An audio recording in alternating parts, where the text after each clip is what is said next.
इसी गौर व फिक्र की दावत के साथ आइए सुनते हैं सूरह अल कहफ की वो अजीब और इबरत अंगेज कहानी। ये वाकया एक जर्मन डॉक्टर का है जो एक लंबी हवाई सफर पर थे। इत्तेफाक से उन्हें अपनी सीट की जेब में कुरान का एक छोटा सा तर्जुमा मिला। शुरू में तो उन्होंने इसे गैर जरूरी समझकर फेंक देने का सोचा। आखिरकार उनका इस किताब से क्या लेना देना था, लेकिन सफर लंबा था और करने को कुछ खास नहीं। वक्त गुजारने के लिए उन्होंने बेदिली से उस किताब को उठाया और उसके पन्ने पलटने लगे। पन्ने पलटते पलटते उनकी नजर सूरह अल कहफ के उन्वान पर जा ठहरी। नाम में एक अजीब कशिश थी। उन्होंने पढ़ना शुरू किया और कुछ ही देर में 2 खास आयतों ने उन्हें पूरी तरह अपनी गिरफ्त में ले लिया। इन आयतों में असहाबे कहफ का जिक्र था। कुरान बयान करता है कि जब सूरज निकलता तो गुफा में रोशनी दाईं तरफ से आती और जब डूबता तो बाईं तरफ से कतराकर गुजर जाती, यानी धूप उन तक सीधी नहीं पहुंचती थी। और ये भी कि उन्हें दाईं और बाईं करवटों पर पलटाया जाता था ताकि उनके जिस्म सदियों की नींद के बावजूद महफूज रहे। और उनका कुत्ता गुफा के दरवाजे पर अपने दोनों अगले पंजे फैलाए बैठा था। एक डॉक्टर होने के नाते उनके जहन में फौरन कई सवाल उठ खड़े हुए। ये मंजरकशी सिर्फ एक कहानी नहीं लग रही थी, बल्कि इसमें गहरी हिकमत छुपी महसूस हो रही थी। वो जानते थे कि लंबे वक्त की इसमें गहरी हिकमत छुपी महसूस हो रही थी।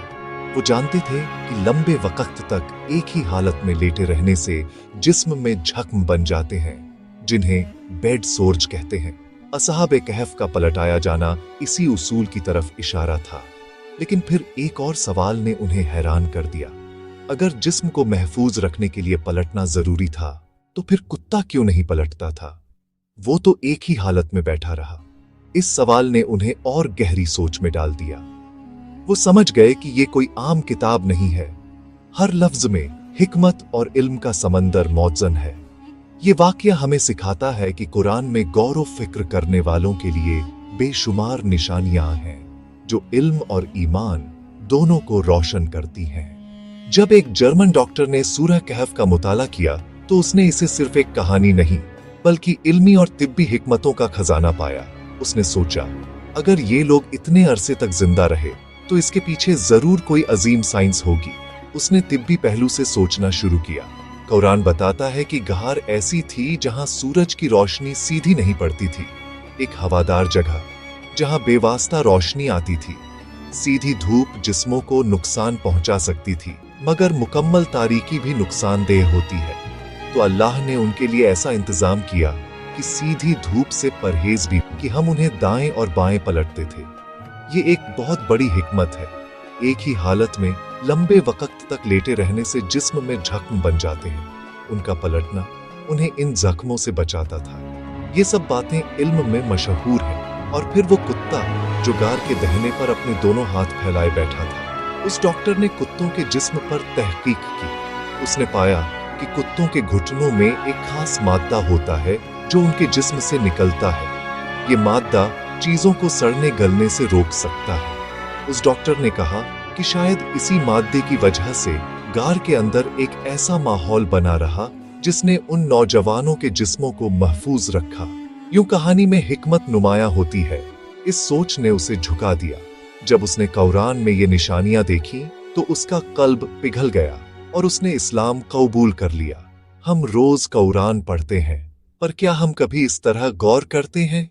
आइए अपने घर में तफसीर की महफिल बनाइए और कुरान की हिकमतों को अपनी जिंदगी का हिस्सा बनाइए। एक दिन हफ्ते में तफसीर का वक्फ, जुमे को सूरह अल कहफ की तिलावत। सवाल लिखिए, जवाब ढूंढिए, बच्चों को मिसालें देकर समझाइए। तर्जुमे से मानी खुलते हैं। इल्म से अमल पर आइए। कुरान अखलाक तराशता है। अल्लाह की निशानियां हर सिमत। बाबरकत किताब पर गौर। दिल से दुआ, इल्म की रोशनी। अगली मर्तबा यहीं से आगे। छोटे कदम, बड़ी तब्दीली। तिलावत, तर्जुमा, तफसीर, तीनों साथ। नूर आता है जब समझ आती है। अगर फायदा हुआ हो, शेयर कीजिए। कुरान सिर्फ तिलावत के लिए नहीं, बल्कि समझने और उस पर गौर व फिक्र करने के लिए नाजिल हुआ है।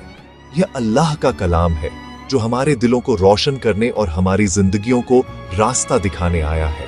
इसलिए सिर्फ लफ्जों को दोहराना काफी नहीं, उनके गहरे मायनों में उतरना जरूरी है।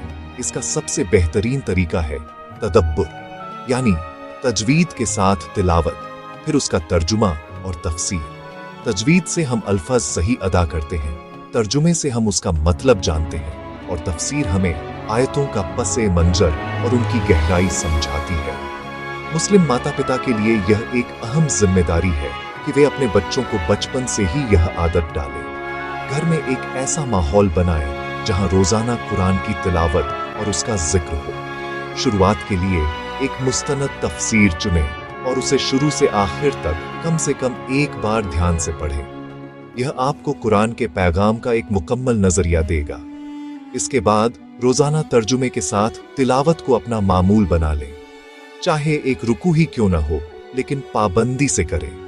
इस तरह जो इल्म आपने तफसीर से हासिल किया था वो ताजा होता रहेगा और आयतों के नए नए पहलू आप पर खुलते जाएंगे। जब तिलावत समझ के साथ होती है तभी दिल में वज्द और रूह में सरूर की कैफियत पैदा होती है। जब बच्चे समझ कर पढ़ते हैं तो हिफ्ज करना भी उनके लिए एक बोझ नहीं बल्कि एक मीठा और दिलचस्प सफर बन जाता है। याद रखिए, तदब्बुर का असल मकसद सिर्फ जानना नहीं बल्कि मानना और अमल करना है। यह इल्म हमें बेहतर इंसान बनाता है